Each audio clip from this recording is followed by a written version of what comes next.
Well, there's I mean, I think Lions fans panicked a little bit about it. I mean, rightfully so, but still, you know how Lions fans get. What are your thoughts on the on Frank Ragnow retiring, man? Are you panicked? Is all lost? Are you jumping ship? I am not jumping ship. I'm pretty much at the same spot that I was at. In that I thought this season was going to be difficult, and I still think the season is going to be difficult. And I think Ragnow retiring is just going to add on to that. I think that you know, I don't think that the offensive weapons that we have, I would consider it a blessing if we make it through the season with all of our offensive weapons intact. So I don't think that it. Dan Campbell talked about it, and I'm kind of in the same boat as Dan Campbell. Listening to him talk, I got the sense that the whole team, I got the sense that the whole team knew where Frank Ragnow was and how his health was, and that this was on the table. But at the same time, they, as well as me, as well as I feel like a lot of fans, were leaning on the idea that he would still be back despite all the injury history that he was battling with. Yeah, I feel like I feel like everybody was hoping he was gonna come back, and based on last year, the season that he had last year, Frank Ragnow is I would say our second best lineman. Well, only Panay above him, and the fact that he announced last year that he had an inoperable toe last year gave me concerns about whether he was going to be able to finish out the season last year. And then he went out and he played like one of the best seasons of his career. So, I think everybody was figuring like, well, hey, if he can keep that up, then we good. But at the same time, I think in the back of everybody's mind, that is still there. Like, you know what I'm saying? He has an inoperable toe. The Woodward likes to say he played through a broken foot. I mean, he played through a broken throat and all type of injuries that I just hear that he played through, man. So it just seems like, what I'm saying, he was always injured, but he was just playing through it at the end of the day. Let me ask you a question. Dan Campbell obviously is couldn't stress how much that the team is going to miss him, but at the same time he was in a tough position to where he had to be strong and not make it seem like, like you said, it's not doom and gloom, the season's not over. He had to maintain that position. So he went on about that. He talked about Frank Ragnow, what a warrior he was, what he meant to the team, so on and so forth. And then at the end, he said, there's going to be rumors, and there are rumors about this having anything to do with his contract and his unhappiness with the contract. So I get that he feels that way, and I think that there is some truth to that. This wasn't all about the contract, but at the same time, I feel like there's some validity that, hey, money talks. That is undeniable that money talks. This guy is dealing with these injuries. He's looking at the last year of his contract. He was a Pro Bowl. He was voted into the Pro Bowl last year. And I looked at the other players that were voted into the Pro Bowl, and they were making roughly, $6 to $10 million more than him per year. So, at the end of the day, you going into the season on the last year of your contract, you essentially make this decision because of your family. I can't ask Dan Campbell, and I'm glad nobody asked me because I wouldn't offend Dan Campbell in this way. But I'm gonna ask you,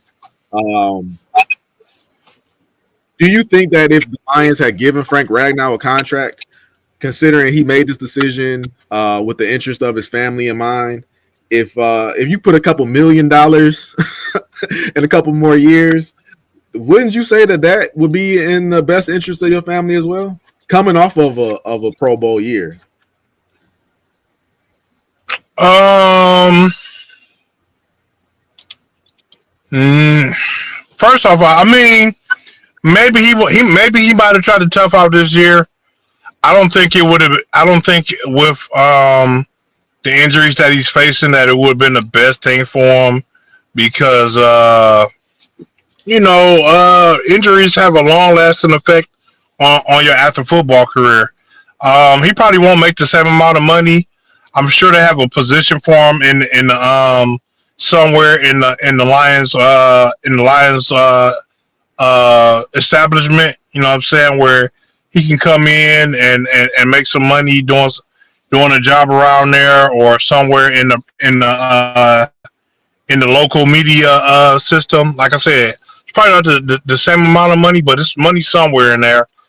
And at the end of the day, the Lions were never going to offer him that contract. He's got too many injuries. Uh, you offer this guy a Pro Bowl deal contract with all these injuries, and then he gets hurt.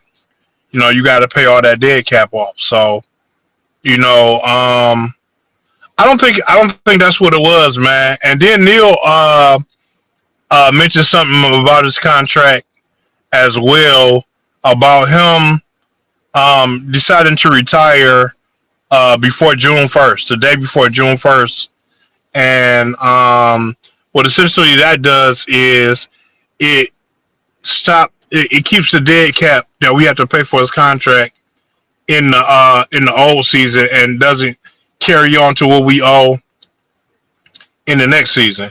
So I mean, essentially, I guess he did them a favor. So I Mm-hmm. mean, I don't think it was any bad blood. I don't think it's any No, bad blood. it definitely was no bad blood. Dan Campbell talked about that. He said that again, they knew that Frank was weighing these options the whole time, and Dan Campbell said him and the organization pretty much their only ask was that if you're going to retire, basically, do it during the off season, and Right. he obliged to him for that. Um, and then I mean, like, I don't disagree with you. I just feel like it kind of goes along with what I'm saying. That they weren't going to extend him a contract if he would have came back and played this year. So essentially, he would have been, you know, he would have been putting it all on for one more year, and then he had to weigh the risk of was that 1 year worth it? And I'm just saying that if it wasn't all on this 1 year, he might have felt a little different. The only way I feel like he would have came back and played, he would have played this season is if he felt healthy enough, and he really just he basically would have been playing for a Super Bowl. You know what I'm saying? If he felt like he could get him over the hump, and no, you're not playing for a contract extension. You're playing for that last ring. But I guess he figured, what I'm saying, he wasn't up to it. Yeah. So yeah, like I said, Dan Campbell talked about it after I think it was yesterday. Maybe he talked about it, and his main takeaway for the whole Frank Ragnow situation is next man up. So my question to you is, who's it gonna be? Um, well, he mentioned that they signed a guy, so I don't know who that guy is. But before I heard that, my my focus was that they were going to get the rookie. They got the rookie there to replace Frank Ragnow. So they have been training him and teaching him how to play the center part. He even did an interview where he was saying that he was working with Frank a little bit. He was getting the hang of it. Uh, it was a lot to learn. Something about being captain. So my thought is, I think physically they think that this guy can take over at at center, but he might not be there mentally yet. So until he is ready to take over that spot, he learns everything that he needs to learn. I feel like they put Graham Glasgow at center, and then when the kid is ready, they switch him out. Um, An interesting thing that cancel. Interesting thing Dan Campbell said was that they asked him, does Graham Glasgow have the my computer's freaking out.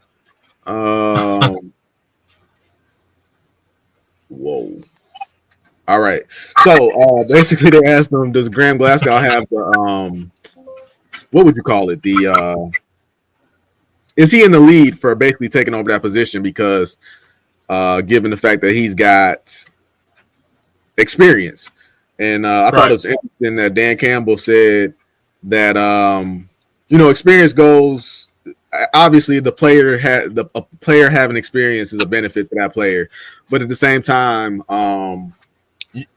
essentially, you could put a young player in a position, and if that guy right next to him has experience, that's almost just as valuable as the guy himself having experience.